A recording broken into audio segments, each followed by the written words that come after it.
Labas rytas. Dabar yra lygiai 7 val. Ryto, gegužės 7 dieną, lygiai už valandos turėčiau būti kaip ir mokykloje ir rašyti paskutinį tarpinį patikrinimą istorijos, kuris ir iš dalies yra vienas iš pagrindinių dabar valstybės brandos egzamino dalių. Kažkas ant to, kad maždaug 20% bendrą balą sudaro, bet čia nesmė. O po jo iškart laukia nuo 7 valandos nuo dabar laukia skrydis į Italiją, Veneciją, į kurį tikiuosi suspėti. Istorijos egzaminas baigęs, nebuvo kada filmuoti iš tikrųjų, teko iškart šokti mašiną, važiuoti Vilnių. Vilnius yra beveik 200 km.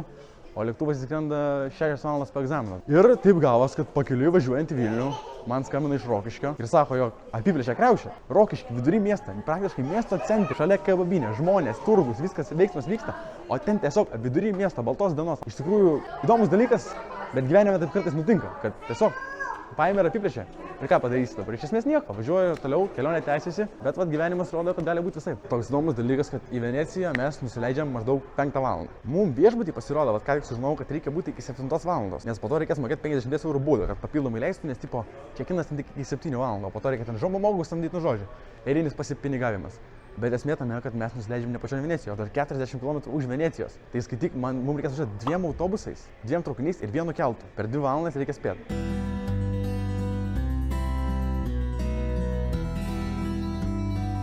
Viskas, Venecija nusileista, ne Venecija, Trevisko oro uostas, dar 35 km iki Venecijos. Dabar reikia skubėti ir iki 7 val. Kažkaip suspėti. Panašu, kad įsiaiškinau, kaip čia veikia. Važiuojam dabar su autobusu iki Trevizo miesto stoties ir tada iš Trevizo su traukiniu iki Venecijos. Bilietą aš nupirkau iki Venecijos žemės, o pasirodo yra stotelė, kuri važiuoja toliau iki pat Venecijos salos. O man bilietas tiek negalioja, tai reikės bandyti tikriausiai prašokti zuikių, kad 2 kartus nemokėti, nes aš 2 kartus mokėti nenoriu, o jeigu patikrintų pakeliui važiuojant, antrą kartą nebetikrins. Tai vadinasi, galima bandyti prašokti zuikių. Jau autobusai iki stoties, autobusas praktiškai tuščias, švarus, gražus, bilietų tik pasižiūrėjai, net neskanavo. Atvažiavom su autobusu kažkur, perėjęs niekur nėra. Čia, kaip suprantu, panašu į traukinių stotį kažkurioje vietoje. Įsėdam į traukinį, traukinys gaunas truputį per anksti, nes autobusą anksčiau atvažiavam, tai sakom, šokam į traukinį, iš esmės važiuoja ten pat tik 15 minučių anksčiau. O mums iki 7 reikia spėti, tai sakau, šokam, gal niekas nepatikrins, o jau ką mes bilietą kaip ir turim, tai iš esmės tik anksčiau įsėdam. O prieki mūsų kajutai sėdi panašu, kad bomžas plikom kojom ir taip neaukia, ta prasme, neįtikėtinai neaukia. O ten, va, matosi plikos kojas, bet iš esmės tai svario, tai žinokit, yra, ta prasme, nepakeliama svario, bet ten prieki yra. Atvykom į Veneciją, gražu, bet reikia iki 7 spėt. Dabar yra po 6:10, turim 50 minučių persikelt per visą Venecijos salą ir dar į kitą salą. Tai iš esmės dabar bandom įsiaiškinti, kaip čia kas veikia. Už metro, už autobusą ir traukinį iš Trevizo stoties sumokėjom 9 € žmogui.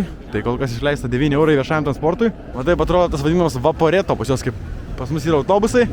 Tai va toks bilietas, vienas kainuoja 10 €, o dienai kainuoja 11 € ir gali važinėti kiek plaukiat, gali kiek nori. Tokiais viešaisiais autobusais. Va taip atrodo maždaug autobusų stotelė.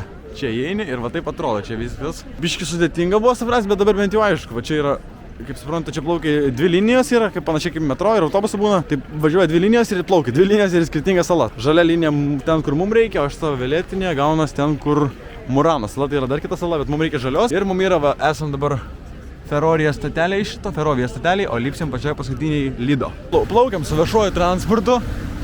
Šiaip jausmas visai įdomus. Atrodo viskas va taip, tiesiog va taip čia viduje dar yra toks kaip ir kamurkė viduje, o čia laukia be stogo, kuri mažiau vietos, be stogo. Bet pilna valtis visiškai, 4 stotelės, nežinau kiek maždaug laiko užtruks. Bet patirtis įdomi ir panašu, kad visas 3 dienas reikės taip plaukiat.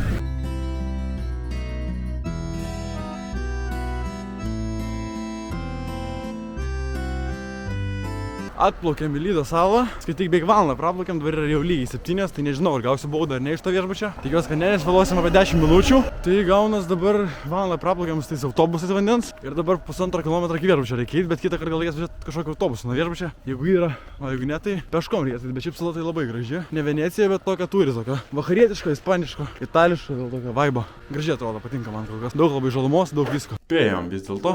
O taip atrodo kambarys, namas čia. Viešbutis toks namas paprastas, 2 aukštų ir kambarių daug yra viduje. Kambarys atrodo va taip, toks prašmatnus, visai sakyčiau, vienas prašmatnesnių, kokiam paprastai būna.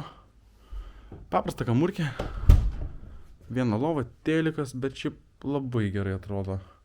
Kol kas. O kaina irgi nesikandžioja, gale viską, kaip ir sakiau, gale video viską paaiškinsiu, kiek kas kainavo, kiek kas išėjo. Išėjom iš viešbučio, skaityk, jokia parduotuvė nebedirba, tai kažkokį meksikiečių restoraną atsiradom.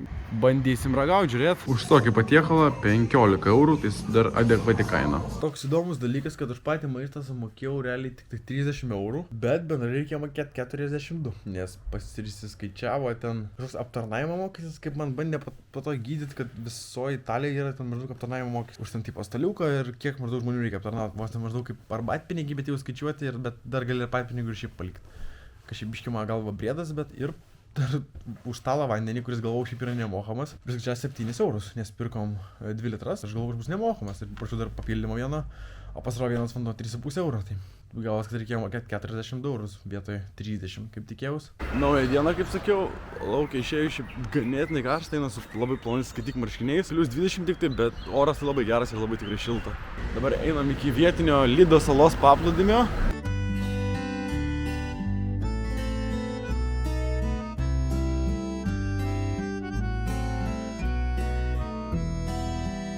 Išėjom iš paplūdimio, dabar keliaujam link uosto, plauksim į Veneciją. Tokių triračių čia po Lido salą nemažai važinėjo. Įdomu, ar pareičiau į tokią atsisės vietinę kup parduotuvę Lido saloj, nes prieš Veneciją dar sakau reikia apsipirkti kažką, nes Venecija bus kainos, kai tik 2 kartus didesnės, tai kaip minimum. Čia alaus, visokios, alaus radau net po 46 centus. Kem 9, atsiprašau, čia pas net nėra taros, tai tik tiek ir mokiau už. O už šiam 3 yra didesnė, nors 7, kaip suprantu. Ai ne, čia pusę litros, o čia 3,30. Radau tokių įdomių, galvojau, šotai kaip ir, bet euras šiam 7 tik tai. Tai papigu kaip šotam, nors va čia yra už 4 eurus 6 šotai. Po 100 mylikų, tai sakyčiau irgi labai nebloga kaina. Atvykom į Veneciją, nors jau gerokai aišku papiet, bet atvykom vis dėlto. Prasideda visokie suvenyrų keliai, kepurytės, tašytės, magnetukai ir panašų šūdai. Va, magnetukai, kaip ir sakiau. Tokie va, visi Venecijos kaukės, karnavalą ir panašiai. Užsipirkam suvenyrų, dabar nusprendžiau, kad norim paragauti tikrų itališkų ledų, kaip želato vadinasi kažkas tokio. Nors ten tipo ne ledai, bet iš esmės tai ledai, tai kažkaip kitaip gaminami, aš nelabai ten suprantu, bet žinau, kad jie vis tiek atrodo kaip ledai, bet skonis turėtų būti autentiškas, tikras itališkas. Priėjom panašu tą želateriją, ledainę, tik dar nesuprantu kur, nes čia jau kamurkė. Labai siaura gatvė, žmonių milijonais. Kur ta želaterija, va dar nematau. Želateriją tai radau, bet eilė tai va tokia. Tai gal teks ieškotis kitos įtariu. Radau ledainę, ateinu, balandžių, pilna vidai. 3 vidai skraido. O va visur ledai, sausainiai. O apačioj balandžiai skraido. Už 2 tokias porcijas sumokėjom 11 eurų, po 2 kaušelius ir pardavėjas prabilo lietuviškai. Stojom, sako, labą dieną. Pasirodo Albanijos lietuvis. Lietuvoje dažnai būna. Sakė, labiausiai Lietuvoje mėgsta pirtį, prūdą ir samagoną. Suprantu, pagrindinis Venecijos tiltas.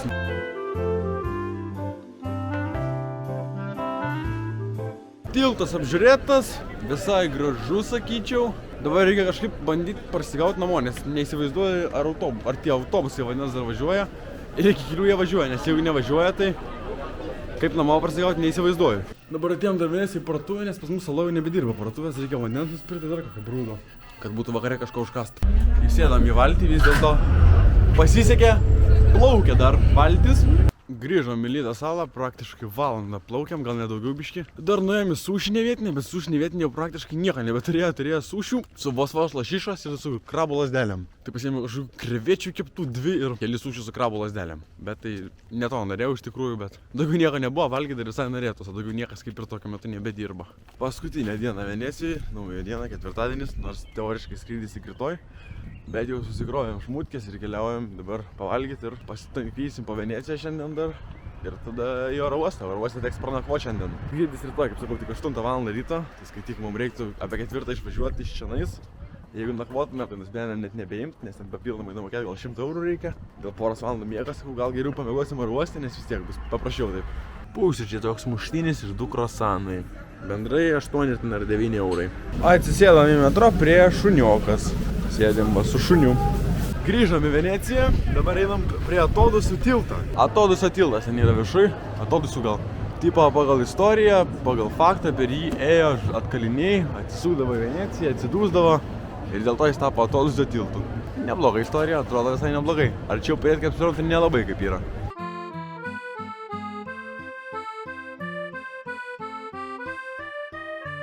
Užvalgėm ledų, nes labai karšta, bet biški vaikščiat. Pavargome porą valandų vaikštam su tom kuprinėm. Kuprinės pilnas tikrai nėra lengvas. Man būtų gerai kažkur atsisėst, valgyt kaip ir nesinori, bet pasėdėt kažkur norėtus. A čia apart kabakų nelabai kažkur prisėsi, tai vat reikia nebent kokios atsisėst kavos atsigert ar arbatos. Kuriais sėdom papietaut. Vis dėlto nusprendėm, kad ir užkąsti reikia. Pavalgėm pizzą, už Coca-Colą, norėjau Coca-Colos, karbonkės. Sumokėjau 5,50 už vieną Coca-Colą, tai buvau lengvai šokiruotas. Nusprendėm keliauti į Murano salą. Pusę valandos reikės plaukti, ten kažkokia yra istorinė viena pirmų vietų, kur pradėjo lieti ir ten iš stiklo. Stiklo, žodžiu, lei mama tą ten moko. Turim laiko, nusprendėm nuvažiuoti pasižiūrėti, kaip ten kas nuplaukti tiesiog, tiksliau. Priplaukiam salą panašu, tokia plytinė visa, pastatai visi labai panašios architektūros ir spalvos. Buvo tolimesnė sala Burana, tipo labai spalvota, bet labai toli, jos plaukėm virš valandos, tik patingėjom. Čia skaitai, arti pusvalandžio plaukiam, pasivaikščiosim biškį, pažiūrėsim, gal kažkas įdomaus yra. Įleido į stiklo gamyklą, kaip čia duris parodys kažką. Kaip suprantu, nemokamai, tikiuosi, taip ir nesupratau. Bet panašu, kad bus tikiuosi nemokamai. Mokėt gal nereikės.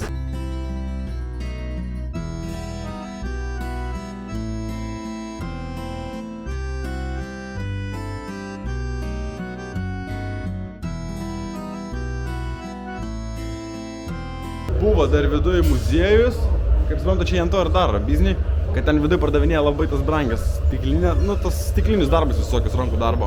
Kainas didelės, bet atrodo labai gražiai spalvotas. Stiklas visokie šūdniekiai namie tipo. Paėm daugiau tą Murano salą, tai čia panašu, kad čia aplamai apart to stiklo daugiau nieko nėra. Kiekvienas pastatas yra pasirodo tokia pat stiklo gamykla, iš esmės tą patį visi gamina. Tas Murano glas visur tas pats per tą patį eina ir visur tiesiog stiklą pardavinėja jie.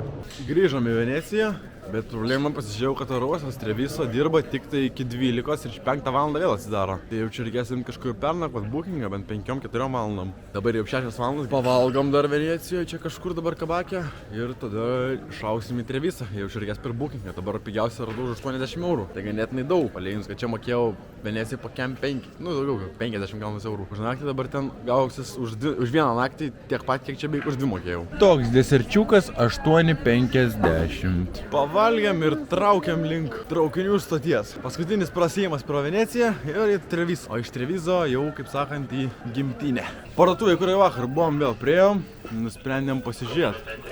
Kažko gal reikia dar nusipirkti prieš rytojų. Nes vis tiek rytoj parduotuvėje nebespėsim, tai skaityk iki rytoj pietų valgyti nieko neturėsim. Išsiaiškinom vos kur važiuoti su traukiniu. Grįžtam į Treviso, panašu, traukinys prabangus 2 aukštų net. Įsėdam į 2 aukštą, tik nepanašu, kad čia mūsų klasė, bet gal niekas nepagaus. Sėdim paskutiniam traukiniu iki Treviso ir žiūriu, kad jau čia reikės pirkti už 80 eurų bookingą, nes kito varianto nelabai jau yra. Šiuo atveju teks pirkti ir miegoti iki 6 ryto. 6 kažkur trenktis ten į oro uostą prie pat, nes būtų oro uostas, miegočiau oro uostą, bet oro uostas 12 valandų sudaro, tai daugiau alternatyvų nežinau. Atvažiavom, įsėdam į autobusą link oro uosto ir dabar laukiam, kol nuveš. Ten netoli palyginus viešbutis mūsų, pažiūrėsim kaip atrodo. Paskutinę minutę pirktas viešbutis. Autobusą važiavom vieninteliai 2 žmonės. Daugiau nei vienas žmogus nebuvo iš mūsų stotelės. Ten va, panašu 800 metrų nuo oro uosto buvo mūsų viešbutis, kurį panašu priėjom. Ten va tarp medžių raudonas šviečia jau. Primena Varški vartai siaubo filmą, bet pažiūrėsim kaip atrodys iš vidaus. Čia pas mus net ne viešbutis, čia yra bed and breakfast. Atėjo 80 metų vyras, kažką itališkai pabarbėjo ir sako stovėkit prie durų. Kambarys toks, pigiausia ką radom, 7-9 eurų nakčiai. Netikėta štai išlaida buvo, tik galvau nebereikės jau išleisti, bet yra kaip yra. Buvo niuansų įsiaiškinti, nes 80 metų vyriokas, toksai savininkas, kaip tu visas vilas. Angliškai nepurpur, išvis, nieko. Tai vietiniai gyventojai čia šone valgė, tai biški padėjo išvest, bet tiek nelabai kalba, tai paskutinis rytas Italijoje, 6 ryto einam link oro uosto. Iš savo viešbučio ir keliausim namučio. Čekinas praeitas, einam iki vartų ir į lėktuvą.